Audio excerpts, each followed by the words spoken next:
हाँ तो बच्चों, स्वागत है आपका हमारे प्यारे से यूट्यूब वीडियो पर। और स्टार्ट करते हैं हम जो हमारा रिमेनिंग पार्ट था उसके आगे, ठीक है। तो हमारा जो था वो 6.2 तक शायद हो चुका था ना। 6.2 के कुछ क्वेश्चन बाकी थे, तो उन्हीं को डिस्कस करते हैं। पहले जो 6.2 था इसके 4 क्वेश्चन हो चुके थे, ठीक है। तो 5वें क्वेश्चन से स्टार्ट करते हैं, ठीक है। तो चलो फिर करते हैं स्टार्ट। ये जो 5वां क्वेश्चन था हमारी एक्सरसाइज ये वही वाली है, 6.2 ही है। और पिछले लेक्चर पे हमने ये जो है क्वेश्चन नंबर 4 तक देखा था। तो जो ये क्वेश्चन नंबर 5वां है और यहाँ से देखते हैं, ठीक है। तो उम्मीद करता हूँ आप लोग एकदम बढ़िया होगे, स्वस्थ होगे और मस्त होगे, ठीक है। तो उसी जोश और उत्साह के साथ स्टार्ट करते हैं अपनी क्लासेस, ठीक है। चलो, ये दिया है आकृति 6.02 में, वो 6.20 में। ये कहाँ, ये देखो एक आकृति दी हुई है, देखो पहले इसे देखो। ये हमें एक आकृति दी हुई है और ये पॉइंट है P। ये पॉइंट क्या है P, ये क्या है पॉइंट Q, और ये पॉइंट क्या है R, ठीक है। तो ये 3 हमें पॉइंट्स दिए हुए हैं, ठीक है। फिर इसने यहाँ पर इसको E और F 2 पॉइंट माने, ये माना है E और ये माना है F, ठीक है। और यहाँ पर एक पॉइंट माना है O। इसने O से Q को मिला रखा है और O से R को भी मिला दिया है, ठीक है। ये समझो बात को। और फिर इसने ऊपर पॉइंट माना है एक D, क्या है D। तो ये इस तरह कुछ आती हुई रेखा यहाँ पर मिल जा रही है, ठीक है। और D से इसने E को मिला दिया है और D से ही F को, ओके। तो अब क्या कह रहा है, इसमें जो हमें दिया है, देखो समझो इसमें क्या हमें दिया है। इसमें जो हमें दिया है ना, वो दिया है कि DE is parallel to OQ and, और दूसरी चीज़ क्या दी है, वो दी है कि DF is parallel to OR। ये हमें दिया हुआ है, ठीक है। क्या दिया हुआ है, DE जो है वो पैरेलल है OQ के, जैसा कि तुम्हें फिगर में दिख भी रहा होगा। ये जो है इसके समांतर है और DF जो है ये जो है ये इसके समांतर है, ठीक है। तो हमें सिद्ध क्या करना है, पहले ये भी समझो। सिद्ध करना है, सिद्ध हमें करना है, हमें सिद्ध करना है कि EF is parallel to QR। हमें प्रूफ करना है कि जो ये वाली EF है ये इसके पैरेलल है, ठीक है। तो स्टार्ट करते हैं फिर। उसमें कुछ रचना वचना करने की आवश्यकता नहीं है, सीधे उपपत्ति पे चलते हैं, ठीक है। अब देखो हमें दिया हुआ है, क्या दिया हुआ है, DE is parallel to OQ, ये दिया हुआ है ना। और शायद मैंने तुम्हें जो थ्योरम थी हमारी 6.1 ही है, उसमें दिया था कि अगर 2 रेखाएं समांतर हैं तो जो जो जो ये वाली रेखा होती है, जो देखो जैसे एक ट्रायंगल अगर ये देखें QPO में, अगर जो ट्रायंगल हमारा QPO है, अगर मैं उसको बनाऊँ इसमें, ठीक है, ऐसे कुछ इस तरह है। ये है P, ये है Q, ये है O, ओके। और ये जो हमारी है E है और ये D है, इस तरह ही है ना। और वो बोल रहा है कि this is parallel to this. तो जो हमारी थ्योरम 6.1 थी वो बोल रही थी कि अगर ये 2 रेखाएं पैरेलल हैं तो जो इनका जो रेशियो होता है किसका, PE अपॉन EQ, ये इक्वल होता है PD अपॉन DO के। यही थी ना हमारी थ्योरम, अगर किसी को याद है। मैंने देखो पहले कहा था कि ये जो थ्योरम है ये पूरी होने के बाद जाके सभी लोग एकदम इसको रट लेना। 6.1 6.2 इस पे पूरी जो प्रश्नावली जो 6.2 है वो पूरी बेस्ड है, ठीक है। फिर 6.3 4 5 इनमें बेस्ड है एक्सरसाइज, मतलब 6.3। अगर वो तुम्हें 3 थ्योरम आ गई तो पूरी वो आ रही है एक्सरसाइज। और यदि इसकी 6.1 और 6.2 तुम्हें आ रही है तो इसके जो 6.2 के जो भी क्वेश्चन होंगे वो सारे बन जाएंगे, ठीक है। तो देखो जो हमारी थ्योरम थी, अगर उसी ट्रायंगल को मैंने यहाँ पर लिख दिया है, ये था PQO, ये मैंने ट्रायंगल लिख दिया है। वो क्वेश्चन में हमें दिया हुआ है कि ED is parallel to OQ। अगर ये इसकी पैरेलल है तो PE अपॉन, देखो तब क्या होगा हमारा जो पी ई और ई क्यू का जो रेशियो होगा वो इक्वल होगा किसके, पी डी इक्वल किसके, डी ओ की। इसको समीकरण नंबर 1 मान सकते हो। समझ में आ रही ना बात? अगर थ्योरम पढ़ी होगी तो आ रही होगी समझ में। और यदि पिछला वीडियो नहीं देखा है तो इसके डिस्क्रिप्शन में उसका लिंक है, उसको जाकर के खोल के देखो। ये हो गई, इसको मैं रब करता हूँ, ठीक है। अब यहाँ पर लिख दिया करो कि ये दिया है, हालांकि ऊपर लिखा है कि ये दिया है, बट क्वेश्चन को थोड़ी सा और अच्छा अट्रैक्टिव बनाने के लिए इस तरह लिख दिया करो, ठीक है। और जो सेकेंड टर्म सब में दी हुई है वो क्या दी हुई है, D F is parallel to किसके, ओ आर दिया हुआ है, ठीक है। ये भी हमें क्या है कि दिया है, समझना बड़े गौर से। डी एफ क्या है, डी एफ ये है, अगर मैं इसका फिगर यहाँ पर खींचूँ तो ये कुछ इस तरह दिया हुआ है, ऐसे है ना।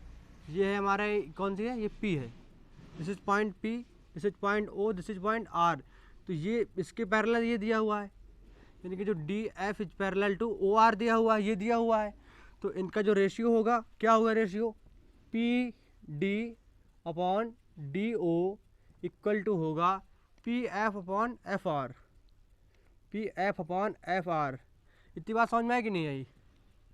अब ये बताओ किसको आई किसको नहीं आई? आई किसी को? किसी को तो आ जानी चाहिए थी, हो सकता है सबको आ गई हो। तो ये दिया है हमें D F is parallel to O R. तो इसमें यहाँ पर ये भी लिख दिया करो जो थ्योरम है हमारी, यूजिंग थ्योरम 6.1, एंड इस पे भी जो हमारी थ्योरम है इस पे भी 6.1 का ही यूज हो रहा है। और इसकी जो अपोजिट होती है ना वो क्या होती है, वो 6.2 होती है। तो या फिर थेल्स प्रमेय याद रखा करो, या फिर लिख सकते हो थेल्स थ्योरम। क्या, थेल्स प्रमेय लिख दिया करो, चेक करने वाला समझ जाएगा कि बच्चे ने क्या किया है। ओके, तो ये बात समझ में आ गई ना। ये मैंने कैसे लिख दिया, ये डी एफ और ओ क्यू ओ आर के पैरेलल दिया हुआ है, तो इनका जो रेशियो होता है P D upon D O, P D upon D O is equal to P F upon F R. Okay, तो इक्वेशन नंबर 1 और 2 से तुम्हें कुछ दिखाई दे रहा है? देखो, अगर P D upon D O जो है ये दोनों में है, और देखो P D upon D O के बराबर है पी अपॉन ई क्यू, और P D upon D O के बराबर है P F upon F R. अगर अच्छा क्लियर नहीं हो रहा तो थोड़ा इसको चेंज करके लिख लो ऐसे, P F upon F R is equal to P D upon D O, ऐसे लिख लिया। इसको मान लो समीकरण नंबर 2 तुम, ठीक है, ऐसे मान लिया। अब 1 और 2 से देखो, अब किससे समझोगे समीकरण नंबर, तुम समझो 1 एंड 2 से। क्या समझोगे, इनका जो देखो जो राइट हैंड साइड है यानी कि जो दायां पक्ष है क्या है, दैट इज इक्वल। ओके, तो अगर दायां पक्ष इक्वल है तो बायां पक्ष ऑटोमेटिकली इक्वल होगा। जहाँ पर तुम्हें ये नहीं सोचना है कि अगर बायां पक्ष इक्वल नहीं है तो दायां पक्ष भी बराबर नहीं होगा, ऐसा केवल मैं सोचता था, वो जो कि सही नहीं था। ठीक है, बता रहा हूँ कि अगर दायां पक्ष बराबर है ये तो बायां बराबर होगा, उल्टा नहीं सोच रहा कि बायां बराबर नहीं है तो दायां भी नहीं होगा। ठीक है, हालांकि मैं ऐसा सोचता था लेकिन मैं गलत था। ठीक है, तो ऐसा हो गया। तो यहाँ से हम लिख सकते हैं P E upon E Q is equal हो जाएगा किसके, पी डी अपॉन, नहीं ये इक्वल होगा हमारा P F upon F R के। इतनी बात समझ में आई ना? बिल्कुल आई होगी। अब जरा तुम ये सोचो, ये जो पी ई क्या है, P E, this is P E, P E upon E Q, this is ये हो गया पी अपॉन ए क्यू, ये हो गया। फिर क्या हुआ, P F upon F are. तो इससे क्या, इससे मतलब निष्कर्ष क्या निकलता है, ज़रा इसको मिटाता हूँ और एक चीज़ लिखता हूँ। देखो यहाँ पर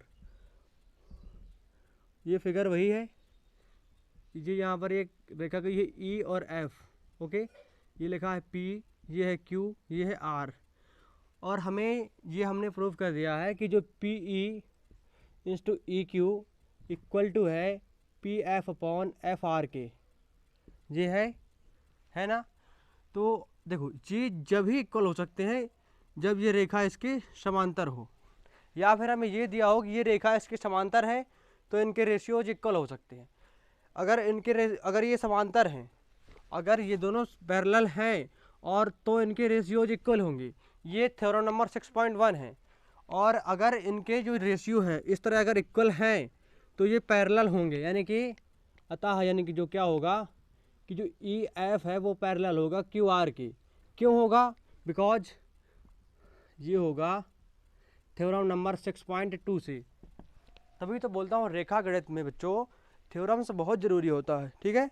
जिस प्रकार अंक गणित में वो उसमें फॉर्मूले वगैरह काफ़ी वो इम्पोर्टेंट होते हैं, उसी तरह इसमें थ्योरम्स बहुत इंपॉर्टेंट होती हैं, ठीक है। तो अगर तुमने किसी चीज़ को इस तरह लिख लिया और उसका फिगर आउट कर दिया तो उसकी जो ये वाली रेखा होगी वो उसकी क्या होगी? पैरेलल होगी। तो ये 6.2 कहती है। अब कैसे होती है वो हम 6.2 में एक बार प्रूव कर चुके हैं, ठीक है। तो तुम्हें ये दर्शाने की आवश्यकता नहीं, तुम साफ साफ ये लिख सकते हो कि दिस इज मतलब this is proved bye theorem number 6.2। Okay, तो ये पूरा समझ में आया ना? बस इतना सा है और कुछ नहीं तुम्हें करना है। ये इसका और इसका इसका और इसका रेशियो हमें दिया हुआ है, नहीं ये पैरेलल दी हुई है तो इसका इसका इसका इसका रेशियो दिया हुआ है। फिर ये पैरेलल दी हुई है तो इसका इसका इसका इसका दिया हुआ है। तो ये जो बीच वाला पॉइंट है ये दोनों में सेम ही है, तो ये इसके इक्वल होगा बस। अगर ये फिर इसके इक्वल हो गया तो फिर दोनों पैरेलल होंगी, सिंपल सी बात है। नोट करो इसे फटाफट, धीरे से भी कर सकते हो लेकिन बता रहा हूँ। हो गया? चलो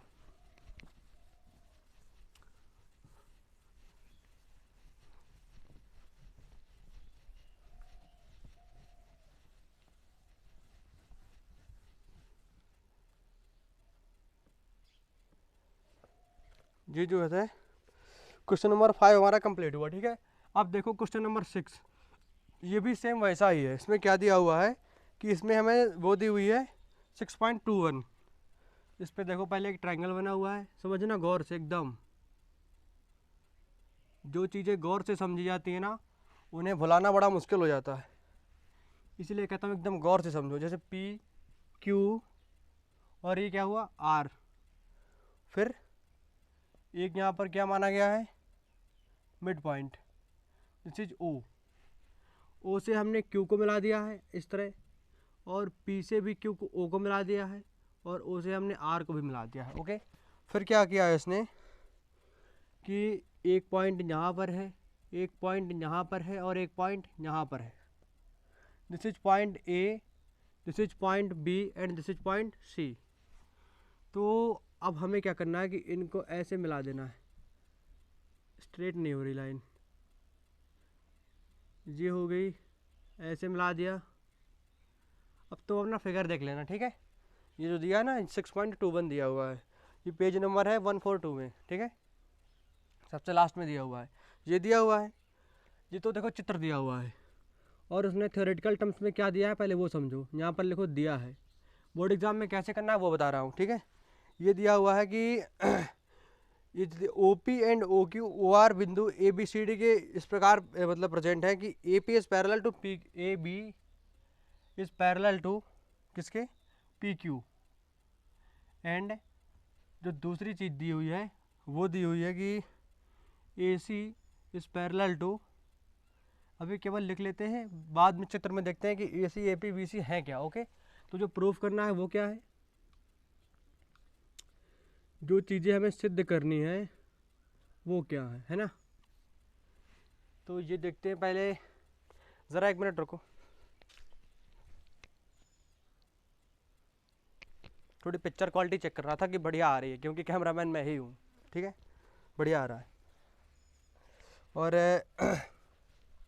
इस पर जो हमें सिद्ध करना है वो प्रूफ करना है। इसमें लिखा है ना कि दर्शाइए की, तो ये लिखा है B C upon B C parallel to Q R, बस ये प्रूफ करना है, ठीक है।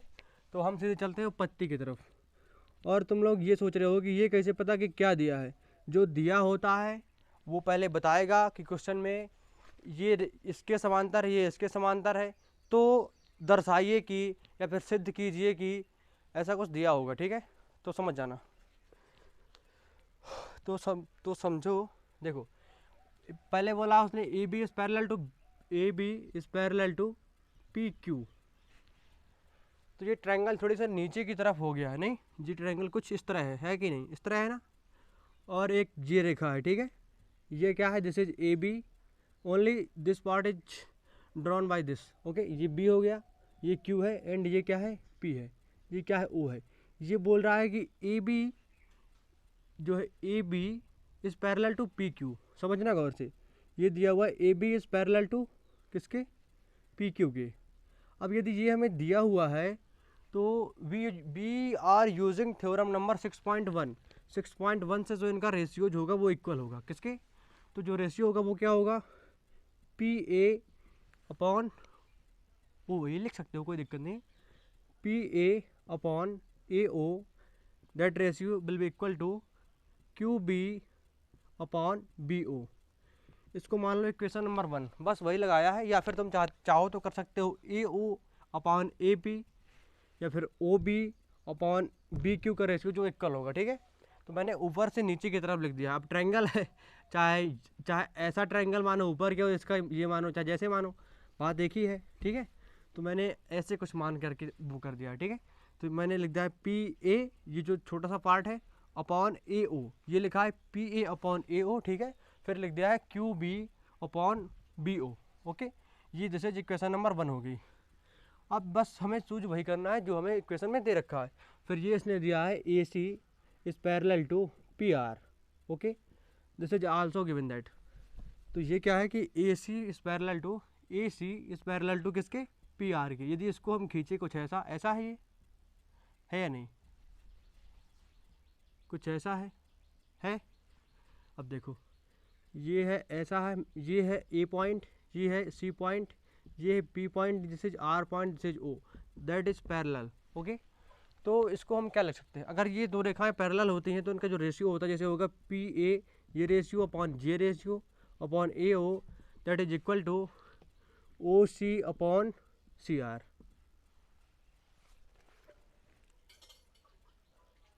ठीक है, ऐसा कुछ कर सकते हो। ओ सी अपन नहीं करोगे, अगर इसका ऊपर से ले आए तो इसका भी ऊपर से लेना पड़ेगा, ठीक है। ये होगा सी आर अपॉन ओ सी, ठीक है। अगर ओ वाला पार्ट नीचे आ रहा है तो इसमें भी ये प्रयास किया जाता है कि जो पार्ट नीचे आ रहा है ओ वाला, तो ओ ही यूज़ हो इसमें, तो भी नीचे आ जाए, ठीक है। तो ये हो गया है ना। अब देखो, इसी को लिखता हूँ मैं पी ए अपॉन ए ओ। क्या लिखता हूँ मैं, P A upon A O, that will be equal to C R upon O C, C R upon C O. This is equation number 2।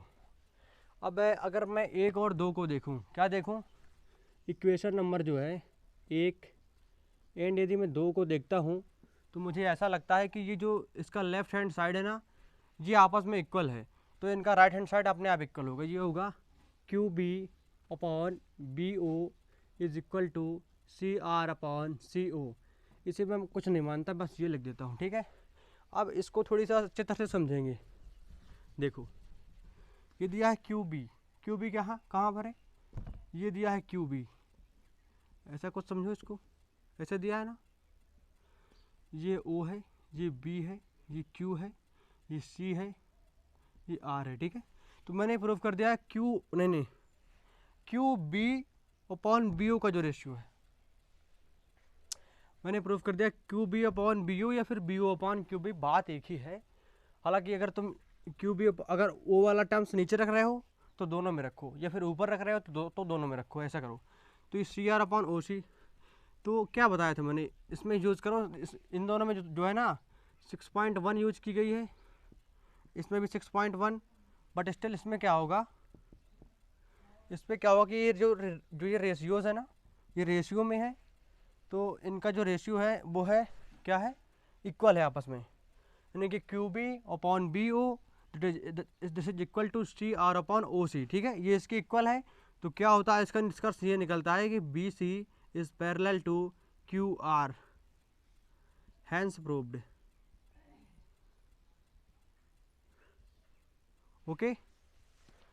और यहाँ पर जो थ्योरम है वो कौन सी यूज करी गई है, 6.2, this is the opposite of 6.1। ये 6.1 की क्या है होती है, क्या होती है, उल्टी होती है, ठीक है।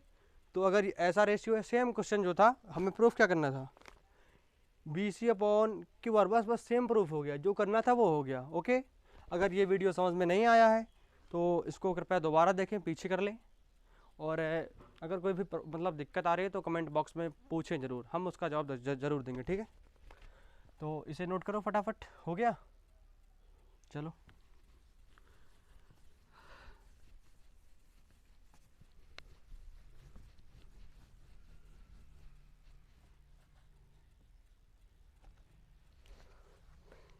अब देखते हैं अपना क्वेश्चन नंबर जो 7 दिया हुआ है। क्वेश्चन नंबर 7 को मुझे लगता है लिखने की आवश्यकता है क्या? मैं इसको लिख दूं क्या? ये लिख देता हूँ ना, कोई बात नहीं, जैसा आप लोग चाहो। इसको लिखने की आवश्यकता इसलिए है क्योंकि ये थोड़ी सा थ्योरेटिकल है तो समझाने में आसानी रहेगी ना, इसलिए लिख देता हूँ। ओके, जैसा चाहो। ये दिया है कि मतलब प्रमेय 6.1 का, फटाफट लिखता हूँ, ठीक है। ये दिया है प्रमेय 6.1 का प्रयोग करते हुए 6.1 का प्रयोग करते हुए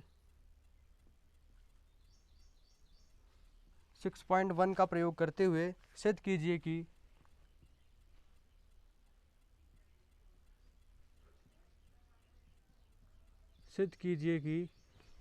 क्या सिद्ध करना है? एक त्रिभुज की एक भुजा के, सिद्ध कीजिए कि एक त्रिभुज, समझते जाओ हल्का हल्का, नहीं समझाऊंगा मैं बाद में है। एक त्रिभुज की किसी एक भुजा, एक त्रिभुज की किसी एक भुजा, एक त्रिभुज की किसी एक भुजा के मध्य बिंदु से, एक भुजा के मध्य बिंदु से 6.1 का यूज करना है हमें इसमें। फिर वो बोला यूज करते हुए प्रूव दैट एक ट्रायंगल की जो एक साइड है उसका जो मिड पॉइंट है मध्य बिंदु से होकर दूसरी भुजा के समांतर, दूसरी भुजा के समांतर, दूसरी भुजा के समांतर खींची गई, दूसरी भुजा के समांतर खींची गई रेखा जो है कि तीसरी भुजा को समद्विभाजित करती है। देखो ये समझो कि जब ये बोलता है ना कि लास्ट में बोलता है तीसरी भुजा को, ये हमें प्रूफ करना है, तीसरी भुजा को समद्विभाजित करती है। बस प्रैक्टिस करते जाओ, ये क्वेश्चन समझना आप अपने आप तुम्हें आने लगेगा, ठीक है। समद्विभाजित करती है, और ये बोल रहा है कि आप इसको क्लास 9th में शायद रीड कर चुके हैं, सिद्ध कर चुके हैं इसको। वो क्या करवा रहा है कि रिकॉल करवा रहा है। ओके, तो ब्लैक पेन यूज करूँ या ब्लू कर लेता हूँ। नहीं, ब्लू थोड़ी हल्का दिखता है, मतलब ठंडक टाइप में। नहीं तो देखो ये क्या बोल रहा था कि मान लो ये मानो कि एक ट्रायंगल है, फटाफट एक ट्रायंगल लो। क्या लो? ट्रायंगल लो। पहले बात तो इसकी साइड तुम सर सीधे ABC मान लिया करो, कुछ नहीं, पॉइंट मिड पॉइंट जो है कॉर्नर पॉइंट, ये मान लिया करो ABC, ठीक है। This is A, B and C। ये बोल रहा है कि 6.1 का यूज़ करना है, तो ये तुम्हारे माइंड में चलना चाहिए कि हमें केवल 6.1 का ही इसमें यूज़ करना पड़ेगा, ठीक है। 6.1 का यूज़ कीजिए कि एक त्रिभुज की किसी एक भुजा के समांतर, किसी एक भुजा के मध्य बिंदु से। तो देखो यहाँ पर किसी एक भुजा ले लो, इस पर हम क्या कर लेते हैं कि दिया है कि ABC एक ट्रायंगल है। क्या है? एक ABC एक ट्रायंगल है जिसकी भुजा AB बोल रहा है किसी एक भुजा के मध्य बिंदु से, तो मैं भुजा AB मान ले रहा हूँ। AB का जो मध्य बिंदु मान ले रहा हूँ मैं, AB का मध्य बिंदु जो है उसे क्या लिख दूँ मैं? D लिख दे रहा हूँ, ठीक है। D है, क्या लिख दे रहा हूँ? AB का मध्य बिंदु क्या लिख दे रहा हूँ मैं? मिड पॉइंट, और दिस इज D। ओके, तो मध्य बिंदु D है, और मध्य बिंदु से होकर दूसरी भुजा के समांतर, यानी कि इसके समांतर, ठीक है। D है, और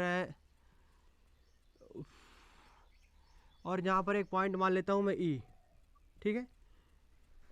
तो जो ये रेखा D है, रेखा DE है, वो क्या है कि BC के समांतर है। ओके, यही वो बोल रहा है, BC के क्या है? पैरेलल है। अगर ये BC के समांतर है तो इसको हल्का सा ऐसे ऐसे मैच कर देते हैं। ओके, तो हमें सिद्ध क्या करना है? हमें सिद्ध करना है कि जो ई जो है वो AC का मध्य बिंदु है, ये सिद्ध करना है। ई क्या है कि AC का मिड पॉइंट है, मध्य बिंदु है, बस ये हमें प्रूफ करना है। क्या करना है कि ये इसमें क्या दिया हुआ है कि जो D है वो AB का मध्य बिंदु है। अगर ये बीच में है तो इसका मतलब ये हुआ कि जो AD है वो बराबर होगा किसके, DB के, है कि नहीं? सिंपल सी बात है। हमें है ना, होगा कि नहीं होगा? बिल्कुल होगा। जब ये उनका मिड पॉइंट है, कोई वो है लाइन है, अगर कोई उसका मिड पॉइंट है तो ऊपर का और जो नीचे का जो लेंथ होता है वो बराबर होता है ना। इस प्रकार जो AD है वो इक्वल होगा DB के, ठीक है। तो और हमें प्रूफ क्या करना है कि जो E है वो AC का मिड पॉइंट है, यानी कि हमें प्रूफ करना है AE is equal to EC। Okay, बात समझ में आ रही नहीं थी?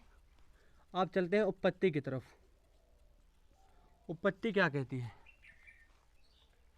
हमें देखो ये दिया हुआ है, तुम गौर से समझो। उसने ये दे दिया है कि DE जो है वो BC के क्या है, पैरेलल है। तो देखो क्या बोला था कि थ्योरम 6.1 का यूज़ करो, हमें करना ही पड़ेगा, मजबूरी है हमारी। क्योंकि 6.1 ये कहती है कि अगर ये दोनों लाइन पैरेलल हैं तो जो इनका रेशियो जो होगा वो इक्वल होगा। यानी कि जो AD upon DB that will be equal to AE upon EC। ये वो थ्योरम बोल रही है, होगी बोल रही कि नहीं बोल रही? यहाँ पर लिख दो using theorem 6.1 according to question के अनुसार हमने 6.1 ले ली, ठीक है। अब हमें प्रूफ क्या करना था? अब देखो हमें जो दिया था ना, देखो जबकि जो क्या है, तुम समझो जरा गौर से समझना। जबकि हमें दिया था AD इज इक्वल टू किसके, DB की। ये क्या है, हमें दिया है, दिया है कि नहीं दिया? तुम सब बताओ, ऊपर दिया था ना। और यदि देखो D को, अगर मैं DB, देखो इसके साथ में एक का हमेशा मल्टीप्लाई होता है, कोई भी नंबर्स होता है उसमें एक का गुणांक होता है। संसार में जितने भी व्यक्ति हैं ना, सबका जो मालिक होता है वो एक है।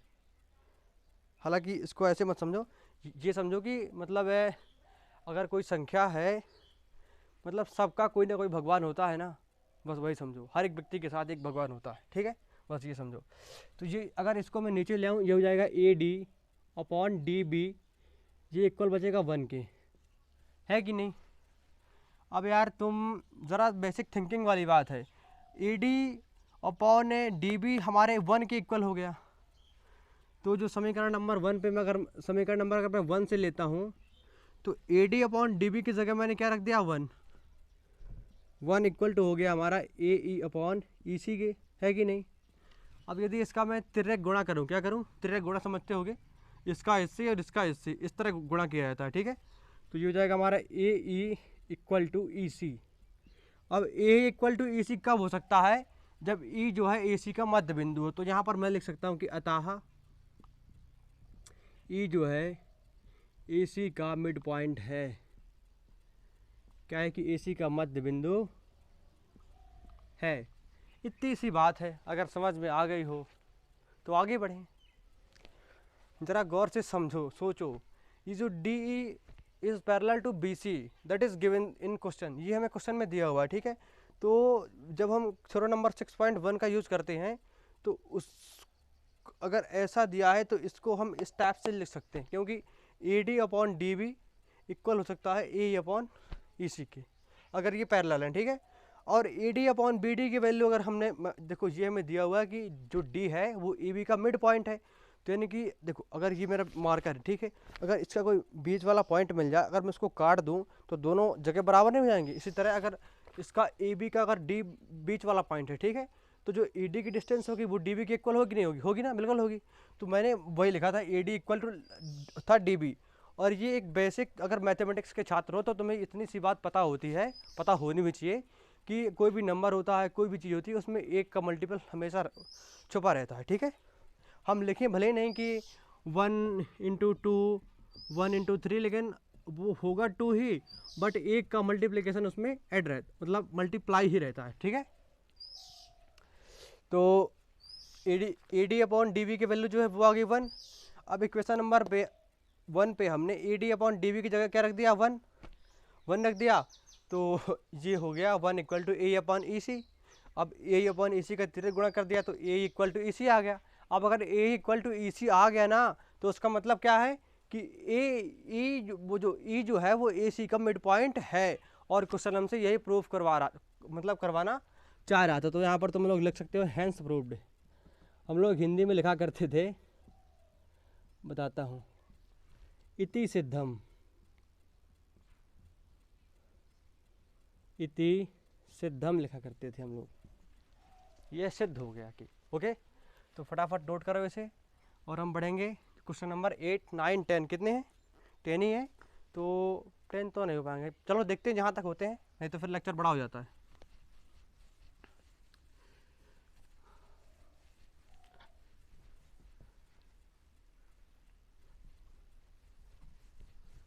शायद प्रयास करेंगे कि हो जाए। अगर एक क्वेश्चन छूट गया तो फिर अगले लेक्चर पे फिर डिस्कस करेंगे।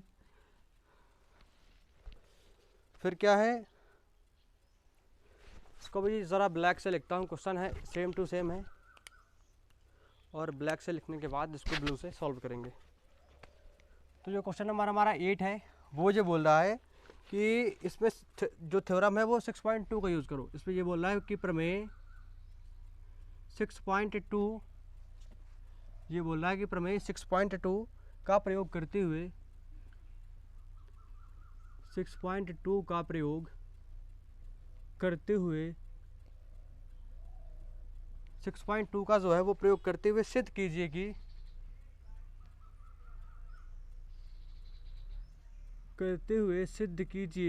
कि अब देखो यहाँ से समझ जाओ कि तुम्हें सिद्ध क्या करना है। अब वो जो आगे लिखेगा वही तुम्हें सिद्ध करना है। बोल रहा है कि किसी एक त्रिभुज की किसी एक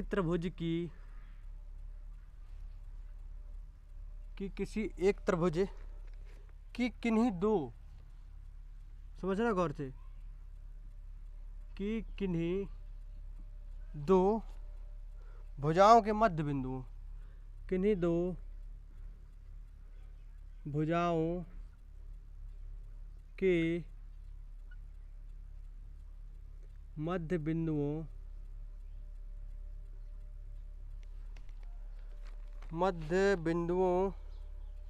को मिलाने वाली रेखा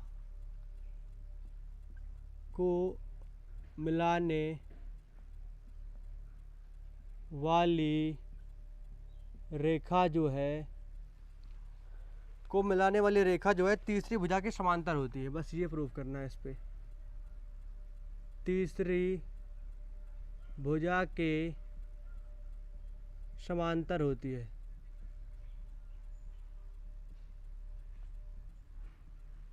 इसकी जो इंक है ना वो लगता है ख़त्म हो चुकी है। चलो इसका काम चल जाएगा, ठीक है। बस ये प्रूफ करना था, ये हो गया।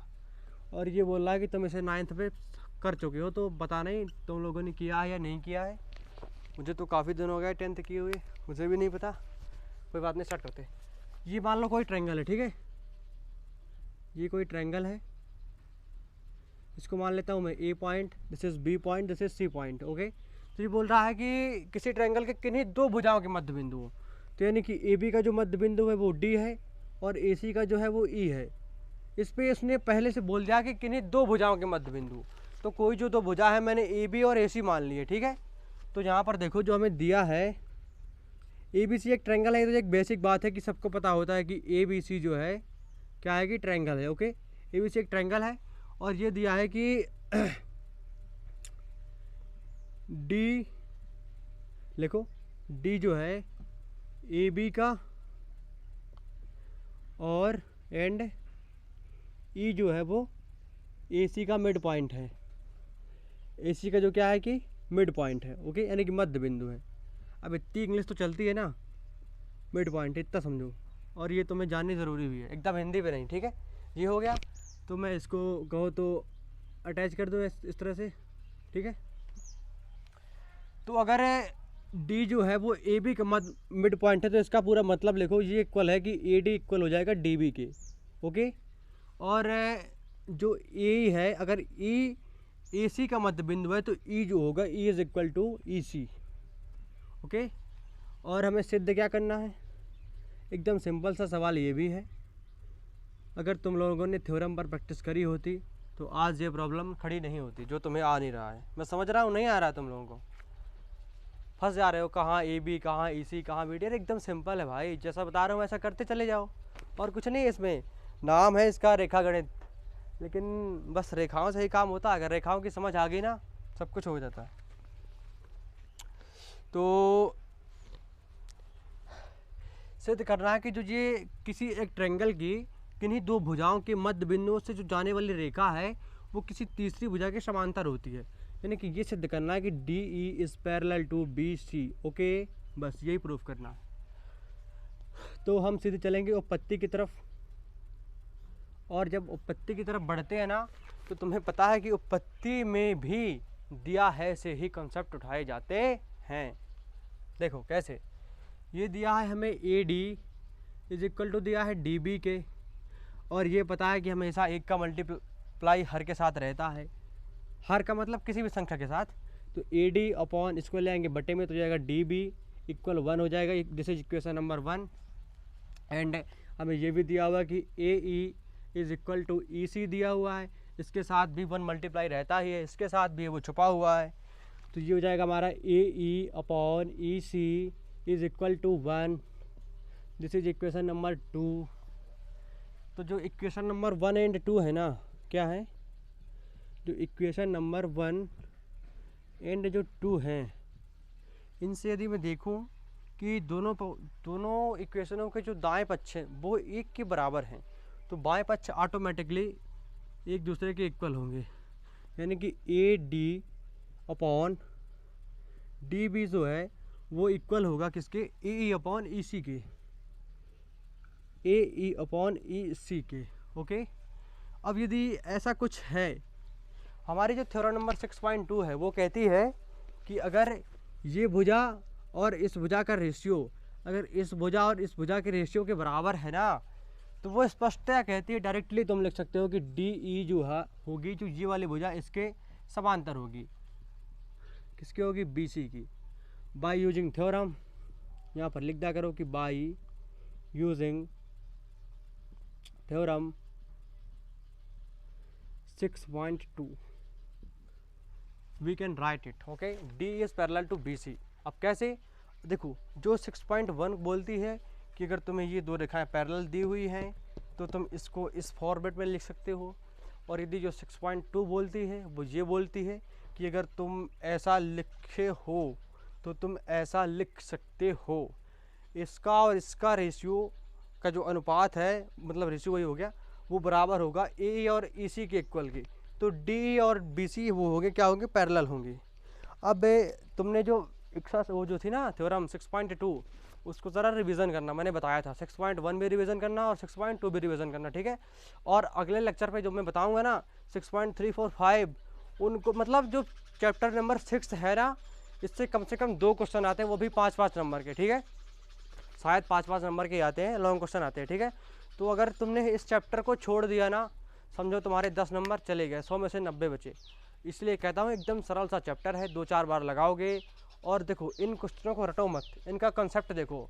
जो थ्योरम्स का कंसेप्ट होता है ना कि इसका और इसका रेशियो इक्वल टू इसका और इसका रेशियो, अगर तो ये इसके पैरेलल होगा, इस तरह कंसेप्ट अपने माइंड में रखा करो, जिससे कहीं मतलब बैठे हो फिर सोचा करो यार ऐसा उसका और इसका रेशियो, ट्रायंगल तुम्हारे मन में बना रहे, ऐसा ट्रायंगल है तो इसका रेशियो, इसका रेशियो अगर इसके इक्वल है तो ये पैरेलल होती है, अगर ये पैरेलल है तो उनका रेशियो इक्वल होता है। इस तरह इन थ्योरम को रिवाइज करते रहा करो। अभी क्या हुआ है, शायद इसमें 8 या 9 थ्योरम है ना, ऐसा कुछ है। तो पूरी की पूरी तुम्हें एक चार्ट बना लेना और एक अपने रूम जो तुम लोगों का रूम हो या फिर घर हो उस पर एकदम चिपका लेना, और डेली उठ करके उसका मतलब रिवीजन करना। जो चैप्टर नंबर 6 है ना वो तुम्हें कभी नहीं भूलेगा अगर ये काम कर लिए तो। चलो बढ़ते हैं आगे। हो गया, ये समझ में आया कि नहीं आया ना, चलो कोई बात नहीं।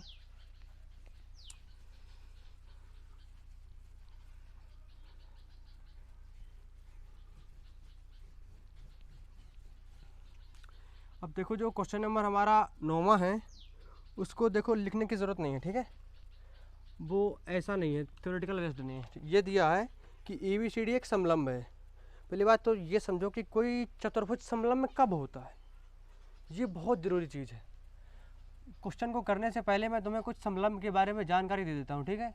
समलंब की जो आकृति होती है समझो कुछ ऐसा होता है। क्या होता है ये? ऐसा। इसकी जो खास बात होती है कि इसकी जो दो भुजाएं जो हैं, कोई भी दो भुजाएं, या फिर हो सकता है कि ऐसा करके ऐसा भी बन सकता है। तो यानी कि कोई भी दो भुजाएं पैरेलल होती हैं इसकी, बस ये इसकी खासियत होती है। अगर मैंने इसको मान लिया है कि ए बी और सी और डी, तो अगर मुझे प्रूफ करना है कि ये समलंब है तो मुझे ये प्रूफ कर देना है कि A B is parallel to C D. बस ये प्रूफ कर दो तो वो मान जाएगा कि तुमने समलंब प्रूफ कर दिया। ठीक है। और इसका अगर हमें एरिया निकालना होता है तो इसका डायरेक्ट एक फॉर्मूला होता है। क्या होता है? एरिया अगर तुम्हें इसका चाहिए होता है तो ये होता है 1/2 इंटू जो समांतर इसकी भुजाएं होती हैं। क्या होती हैं? समांतर भुजाओं का योग। समझना गौर से, समांतर भुजाओं का योग होता है, इंटू होती है इसकी ऊंचाई। क्या होती है? ऊंचाई। ठीक है, ये क्या होती है? इसकी ऊंचाई। अब यदि कहो ये फॉर्मूला कैसे आता है तो मैं अभी डिस्कस कर सकता हूँ, मुझे कोई वो नहीं है। कर दूँ क्या? कर दूँ? चलो, बेसिक सी चीज़ है, अगर बेसिक आएगा तो कोई दिक्कत नहीं होगी। ठीक है, इसको हम कैसे करते हैं? ठीक है, ये फार्मूला कैसे प्रूफ होता है? तो ये समझो दिस इज ए क्या? समलंब। जब ये समलंब है, अगर मैं इसको ए से डी को जोड़ दूँ तो क्या बन जाएगा? ये बताओ, क्या बन जाएगा? ये इसमें दो ट्रायंगल हमें मिल जाएंगे। क्या मिलेंगे हमें? एक ट्रायंगल मिलेगा हमें ए सी डी मिलेगा, और एक दूसरा ट्रायंगल जो मिलेगा वो मिलेगा ए बी और डी मिलेगा। है कि नहीं? जो अदर ट्रायंगल होगा वो, ये हमें दो ट्रायंगल मिलेंगे कि नहीं? अब हाइट को मैं क्या मान लेता हूँ? इसकी क्या मान लेता हूँ? एच। क्या मानता हूँ? एच। तो देखो, अगर मुझे ये ट्रायंगल चाहिए, ये वाला कौन सा? ट्रायंगल ए सी डी का जब मैं एरिया निकालता हूँ, बस दोनों का अलग अलग एरिया निकाल के जोड़ दो तो ये फॉर्मूला मिल जाता है। ठीक है, अगर मैं इसका एरिया चाहिए मेरे को, तो देखो ये दिस क्या है? ये इसकी क्या है? हाइट है, ये एच है। तो इसका जो फॉर्मूला होता है वो होता है एरिया ऑफ ट्रायंगल। अगर इसका चाहिए मुझे तो ये इसका फॉर्मूला होता है। क्या होता है? वो होता है 1/2 लंब गुणे आधार। लंब इसका क्या है? एच। हाइट इसकी एच है, और इसका आधार क्या है? आधार क्या है? C D. Okay, into C D. इसको मानो समीकरण नंबर 1। ठीक है, और इस तरह दूसरे का एरिया निकालो। किसका? ए बी डी का, triangle A B and D का। ओके, ये जो इसका फॉर्मूला होता है 1/2 इंटू ऊंचाई, नहीं लंब गुणे आधार। तो देखो इसका भी जो लंब होगा, इसका लंब बाहर पड़ता है। जो अधिक कोण त्रिभुज होता है ना, देखो अगर कोई ऐसा न्यून कोण त्रिभुज है, ठीक है, यानी कि जो दो भुजाएं हैं उनका योग अगर 90 से कम है तो उसे बोलते हैं न्यून कोण त्रिभुज। ठीक है, अगर ऐसा कोई ट्रायंगल है तो उसका जो लंब होता है वो उसके अंदर पड़ता है। ठीक है, अगर कोई ट्रायंगल तुम्हारा ऐसा है, अधिक कोण त्रिभुज है, यानी कि जो ये भुजाएं ना, इनका अगर झुकाव 90 से अधिक है तो क्या होता है कि उसका लंब जो होता है वो उसके ट्रायंगल के कहाँ पड़ता है? उसके बाहर पड़ता है। ठीक है, तो एज इट इज सेम ऐसा यही है, ये अधिक कोण त्रिभुज है क्योंकि इनका जो योग है इस एंगल का पूरा वो है वो 90 से अधिक है। ठीक है, तो इसका जो है वो बाहर पड़ेगा। ठीक है, तो इसको जाएगा एच इंटू इसका बेस क्या होगा? आधार A B. Okay, this is A B. क्या होगा? A B. अब यदि मैं दोनों को एरियाओं को जोड़ दूँ तो मुझे पूरा समलंब का नहीं मिल जाएगा? तो यदि मुझे क्या चाहिए? ये देखो, समलंब अगर मुझे चाहिए ए बी सी डी का जो एरिया चाहिए, एरिया ऑफ समलंब ए बी सी डी का अगर मुझे चाहिए तो ये होता है, दोनों को जोड़ देता हूँ, क्या होगा? ये होगा area of triangle A C D plus area of triangle A B D. Okay, ये होगा कि नहीं होगा? होगा। आप समझो, इसका जो है वो क्या है? 1/2 into H into C D है, और इसका जो है वो है 1/2 इंटू एच इंटू क्या है? ए बी है। ठीक, तो 1/2 इंटू एच दोनों में कॉमन है कि नहीं है ना?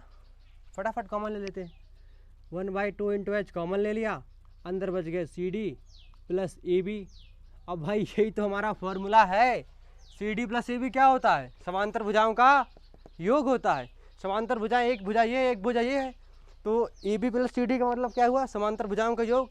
तो ये हमारा हो गया समांतर भुजाओं का योग इंटू एच। हाइट क्या होगी? ऊंचाई। हालांकि ये कंसेप्ट अभी का नहीं था लेकिन मैंने बता दिया।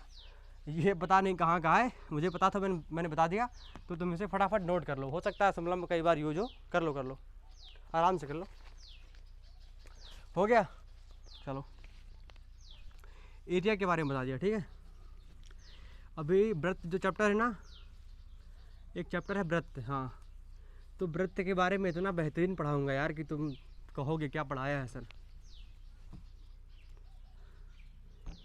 उसका एरिया वगैरह कैसे निकालते हैं, एकदम फील आएगा भाई, वृत्त में एकदम फील आएगा, क्योंकि कुछ चैप्टर मैंने है ना वो मैंने आईआईटी में बहुत बेहतरीन तरीके से उसकी कोचिंग में पढ़े हैं, बताऊंगा। देखो जो ये 9वां है, बोला कि ABCD एक समलंब है, ठीक है। तो मैं एक समलंब बनाता हूँ, क्या बनाता हूँ, समलंब में क्या बनाऊँगा, ABCD, ठीक है। ये हो गया हमारा A B C and D, ठीक है। ABCD हमारा क्या है, समलंब हो गया। फिर बोल रहा है जिसमें AB is parallel to DC, AB is parallel to DC, यहाँ पर लिखते जाओ, ठीक है। यहाँ पर हमें दिया है कि जो ABCD है वो क्या है, ये देखो समलंब का चिन्ह होता है, क्या ये समलंब है। और जिसमें क्या है कि एक चीज़ हमें और दी हुई है इसमें, जो उसकी क्वालिटी होती है, AB is parallel to CD, ये भी है उसके साथ, ओके। फिर इसके जो विकर्ण हैं, इन्हें विकर्ण बोलते हैं, पता होगा बहुत लोगों को, जिसे नहीं पता है एकदम नया नया है तो इन्हें बोलते हैं विकर्ण। जो तिरछा चीरते हुए जाते हैं वो विकर्ण कहलाते हैं, कर्ण की तरह विकर्ण है। विकर्ण शायद महाभारत में था ना, था कि नहीं था, पता नहीं, जिसको पता होगा वो महाभारत कहाँ से आ गई, ठीक है। कर्ण वो था, विकर्ण था, दुर्योधन का भाई था, ये समझो। ये क्या है, हमारा पॉइंट O है, ये जो है ऐसा कुछ हो गया, ठीक है। ये विकर्ण है इनके, ठीक है। तो फिर क्या बोल रहा है कि ऊपर प्रतिच्छेद करते हैं, तो हमें क्या सिद्ध क्या करना है, हमें कुछ सिद्ध भी करना है भाई साहब, बच्चों, दोस्तों, जो भी है, हमें ये सिद्ध करना है कि AO upon BO, AO upon BO is equal to CO upon DO। इसका हम तिर्यक गुणा करा करके पलट करके कैसे भी प्रूफ कर सकते हैं, या फिर मैं चाहूँ तो ये भी इसको कर सकता हूँ, AO इसको इस तरफ ले आऊँ upon CO is equal to BO upon DO। इस पर कन्फ्यूज़न कभी मत करना, ठीक है, कन्फ्यूज़न क्रिएट मत करना, ऐसा कुछ भी प्रूफ कर सकते हो, या इसको ऊपर कर सकते हो, CO upon AO, DO upon BO, कुछ भी कर सकते हो, ठीक है। कोई भी मैथमेटिकल वो कर सकते हो, तिर्यक गुणा करवा सकते हो, या फिर AO इंटू DO, कुछ भी पूछ सकता है। ये पूछ सकता है AO into DO equal to CO into BO, proof करो, कर सकते हो, क्या दिक्कत। तो ये हो गया।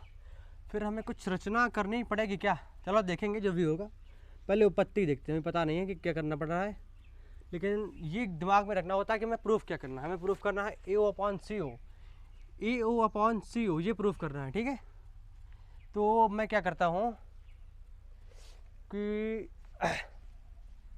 एक पॉइंट लेता हूँ AD पे, क्या लेता हूँ, E ले लेता हूँ, ठीक है, जो क्या है कि ऊपर मिला देता हूँ, ठीक है। तो माना EO जो है वो पैरेलल है हमारा DC की, ये मैं मान लेता हूँ, ठीक है। मान लिया मैंने, रचना कर ली अपनी, ECO को मिला दिया और बस मान लिया, मान सकते हो तुम भी। यहाँ पर लिख दो रचना से, रचना लिखी नहीं मैंने, लेकिन इस तरह भी कर सकते हो, this is second method of, कोई दिक्कत नहीं, ओके। तो अगर मैं ट्रायंगल कौन सा लेता हूँ, ADC लूँ, कौन सा, ADC लेता हूँ। देखो अगर मैं यहाँ पर बनाऊँ ये वाला ट्रायंगल, समझो गौर से, AD and C and this is point O, this is E। तो यदि ये बताओ, यदि मैंने EO is parallel to DC यदि मैंने प्रूफ मान लिया है, तो by using theorem 6.1 we can write that AE upon ED is equal to AO upon OC, है कि नहीं, या फिर CO, इसको मान लो समीकरण नंबर 1 मान लो, हो गया, है कि नहीं, बताओ। अगर मैंने ADC ट्रायंगल लिया और ये EO और EO is parallel to DC ये दिया हुआ है मुझे, तो ये कौन सी 6.1 का यूज़ करके मैंने कर दिया, ओके। और यदि इसको मिटाते हैं, मिटाता हूँ मैं, और यदि अब देखता हूँ ट्रायंगल ABD में, कौन सा ट्रायंगल है हमारा, ABD में।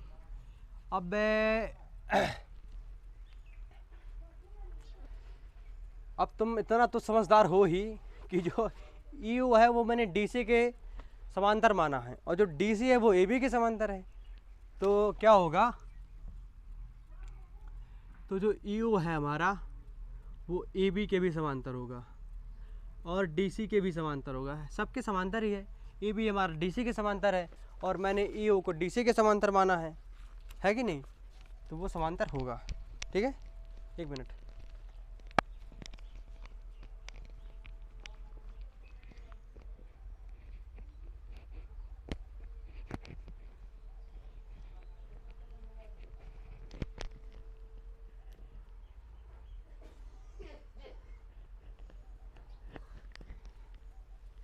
ये हो गया, चलो कुछ नहीं।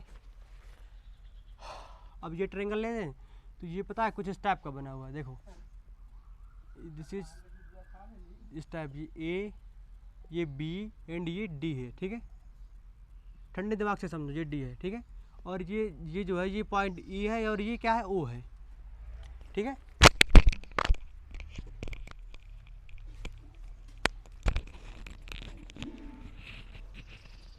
ये अपना माइक निकाल रहा था बार बार, पता नहीं गुस्सा हो गया लगता है, ये भी हो गया ये। तो अब यदि हमारा ई ओ जो है वो ए बी के पैरेलल है, ठीक है,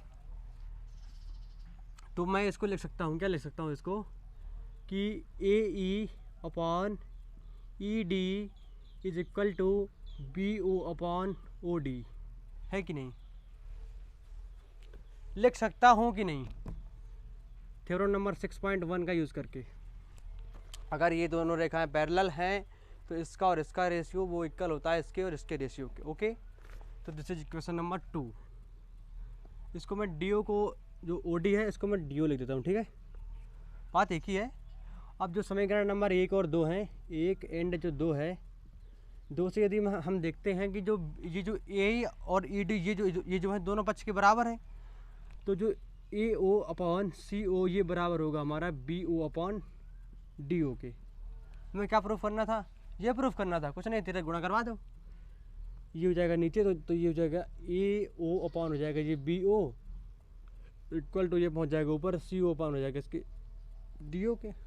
चाहे दोनों प्रूफ करवा ले, या फिर वो अगर चाहे तो ये भी करवा सकता है कि O A into D O is equal to B O into C O, ये भी प्रूफ करवा सकता है। अगर वो चाहे तो इस तरह भी दे सकता है कि प्रूफ करो कि A O is equal to B O into C O equal to D O, कुछ भी करवा सकता है वो, इक्वेशन के फॉर्म में भी करवा सकता है, क्यों नहीं करवा सकता, उसकी मर्जी। अब वो क्वेश्चन जैसा घुमाना चाहे, उसने यहीं तक पूछा तो हमने यहीं तक कर दिया। बता रहा हूँ कि अगर वो इस तरह भी पूछे, इस तरह भी हो सकता है, इस तरह भी हो सकता है आगे कहीं पूछे भी हो। तो फटाफट नोट करो, ये जो था हमने प्रूफ कर दिया। हो गया, कोई बात नहीं। चलो अब इसका लास्ट क्वेश्चन बाकी है, उसको करने के बाद ही अब रेस्ट लेते हैं। ठीक है,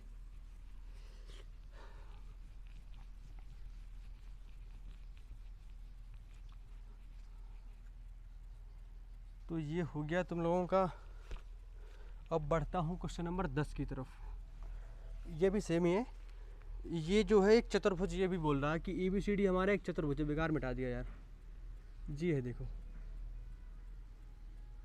ए बी सी डी ये क्या है, एक चतुर्भुज है, इसके भी विकर्ण जो हैं वो एक दूसरे को ऊपर काट रहे हैं, कटने दो, वो बोला है तभी काट रहे हैं, इस प्रकार काट रहे हैं। अच्छा इसमें दिया है ना, ओके, ये दिया है कि जो ए बी सी डी है वो क्या है, एक समलंब है, पहली बात, नहीं समलंब नहीं है, एक चतुर्भुज है, यहाँ पर दिया है। हाँ, उसने दिया है कि ए बी सी डी क्या है, एक चतुर्भुज है, समलंब हमें सिद्ध करना है, क्या एक चतुर्भुज है, इसका चिन्ह होता है ये ऐसे, ये क्या है, एक चतुर्भुज है। ठीक है, और इसके विकर्ण ऊपर एक दूसरे को कट कर रहे हैं। ओके, इस प्रकार कट कर रहे हैं कि A O by B O is equal to C O by D O, ये इस प्रकार कट कर रहे हैं कि ए ओ और ओ बी का, या फिर देखो, या फिर हमें ये दिया हुआ है, इसने दिया है, या फिर दिया है A O upon C O is equal to B O upon D O, ये भी दिया है, हमने उसको नीचे ले आया, वो कर दिया है, कोई दिक्कत थोड़ी ना है। हमें सिद्ध क्या करना है, सिद्ध जो हमें करना है, सिद्ध करना है कि ए बी सी डी एक समलंब है, ए बी सी डी क्या एक समलंब है, समलंब का मतलब समलंब चतुर्भुज है, समलम्ब चतुर्भुज है, यह हमें सिद्ध करना है। और मैंने बताया था कि कोई चतुर्भुज समलम्ब कब होता है, जब उसकी दो भुजाएं पैरेलल हो। यानी कि इनडायरेक्टली वो हमसे ये प्रूफ करवा रहा है कि A B is parallel to C D, बस ये प्रूफ करना है हमें। ओके, तो हम बढ़ते हैं उत्पत्ति की तरफ। हो सकता है इसमें कुछ रचना भी करनी पड़े, तो रचना तो भाई करनी ही पड़ेगी। मैं एक काम करता हूँ, बस वैसे ही कर देता हूँ। क्या करता हूँ कि चलो करके देखता हूँ कि जो ईओ मैंने मान लिया इसके समांतर कर दिया सी डी के, ठीक है भाई। और आगे भी बढ़ा दूँ क्या, एफ कर देता हूँ कि जो ओ एफ है वो समांतर मैंने डी सी के मान लिया है, कुछ नहीं माना है रचना से, किससे, रचना के माध्यम से, रचना करके। ओके, ये मैंने मान लिया। तो कैसे काम होगा, अब ज़रा सोचने वाली बात है। यदि हमारा ई ओ जो है वो अगर डी सी के पैरेलल है, ये पार्ट अगर इसके पैरेलल है, तो 6.1 से हम ये लिख सकते हैं कि A E upon E D is equal to A O upon O C 1 मान सकते हैं इसको, है कि नहीं, मान सकते हैं, बिल्कुल मान सकते हैं। और फिर क्या करें,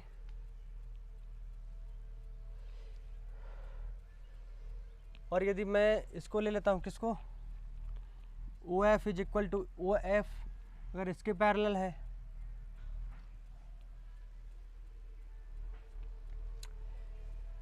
किसके पैरेलल है, इसके पैरेलल है,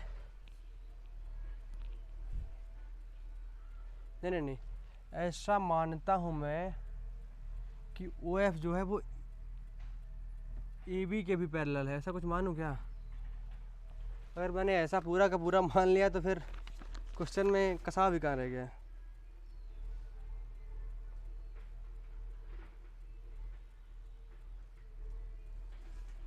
क्या किया मैंने, अच्छा रुक जाओ 1 मिनट,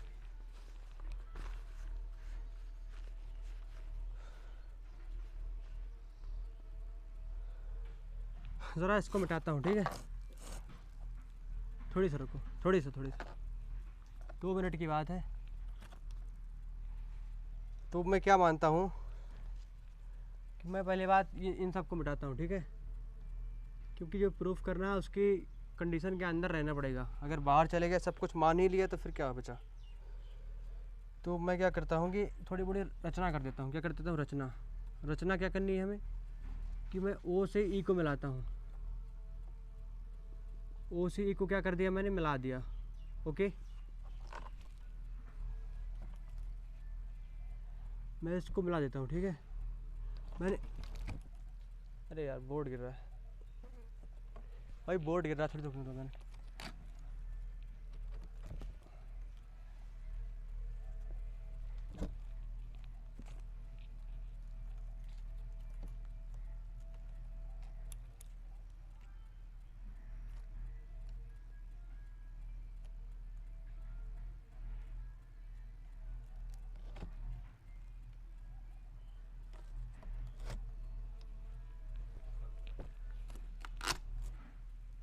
अब सही है भाई, कोई दिक्कत नहीं होगी, ठीक है।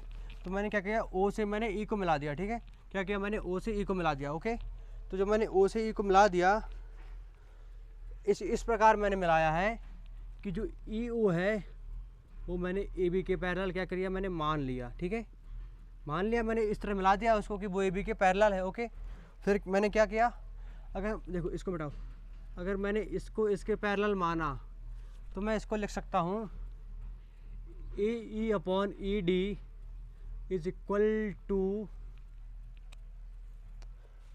B O upon O D, समीकरण नंबर 1 मान सकता हूँ मैं, ठीक है। लेकिन क्या, लेकिन कुछ तो लेकिन भाई, लेकिन बी ओ अपॉन जो डी ओ है ना वो दिया है मुझे, लेकिन जो बी ओ अपॉन जो डी ओ है वो इक्वल है हमारा ए ओ अपॉन सी ओ के, ठीक है। तो तब क्या हो जाएगा, तो अब इसको मान लेता हूँ समीकरण नंबर 2। तो समीकरण नंबर 1 और 2 से यदि मैं देखता हूँ, 1 और 2 से यदि मैं देखता हूँ ना कि जो ये B O upon D O जी ए अपॉन सी ओ के इक्वल है, तो यानी कि A E upon E D जो है वो बराबर हो जाएगा हमारा ए ओ अपॉन सी ओ के। ठीक है। और यदि ए ई अपॉन ई डी ये जो अगर है हमारा ए ओ अपॉन सी ओ के, अगर ये देखो अगर जैसे ये दी हुई है ए डी सी और ई ओ और ए ओ अपॉन ई ओ ई डी, अरे यार देखो एक मिनट, जो ट्रायंगल है इस तरह दिया हुआ है, ये point A, this is point D, this is point C, और ये जो दिया हुआ है ई, ये दिया हुआ है ओ। हमने प्रूव कर दिया A E upon E D equal to A O upon O C.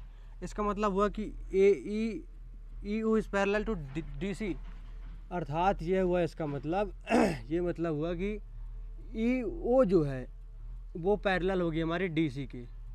ठीक है, ये पैरेलल होगी। और ई ओ जो है ए बी की मैंने मानी थी, जबकि जो है कि E O is parallel to A B क्या था, हमने माना था, मान लो माना था, तब क्या होगा कि हमारा ए बी पैरेलल होगा सी डी के। ठीक है, अतः लिख सकता हूँ मैं कि ए बी सी डी क्या है, एक समलंब है। समझाता हूँ, रुको 2 मिनट। जी हो गया। देखो मैंने यदि ई ओ को ए बी के पैरेलल मान लिया, ठीक है, फिर उसको लिख सकता हूँ मैं A upon E D O B upon O D, तो मैंने उसको लिख दिया। लेकिन हमें दिया था कि O B upon O D equal है A O upon C O के, तो A upon E D equal हो गया हमारा ए ओ अपॉन सी ओ के। लेकिन यदि ये इक्वल हो गया तो हम थ्योरम नंबर 6.2 से मैंने लिख दिया कि ई ओ जो होगा वो डी सी के पैरेलल होगा। अब यदि ए ओ जो है हमारा वो डी सी के पैरेलल हो गया और ये जो मैंने माना था, तो इन दोनों से स्पष्ट हो गया कि A B is parallel to C D, और if A B is parallel to C D then A B C D is समलंब। तो बच्चों उम्मीद करता हूँ कि तुम्हें पूरा लेक्चर एकदम अच्छे से विद कॉन्सेप्ट समझ में आया होगा। अगर कोई भी इशू है तो कमेंट बॉक्स में ज़रूर बताएं, हम उसका जवाब ज़रूर देंगे। ठीक है, तो इसे फटाफट नोट करो और इस लेक्चर को यहीं पर एंड करते हैं और मिलते हैं आप लोगों से अगले लेक्चर पे, फिर उसी ऊर्जा, नए जोश और उत्साह के साथ। ठीक है, हमारा जो यूट्यूब चैनल है वो है सत्यम पटेल मैथ वाला, उसको आप सब्सक्राइब करिए, लाइक करिए एंड शेयर करिए और अपने सभी दोस्तों में बताइए। तो फिर मिलते हैं अगले वीडियो पे। ओके।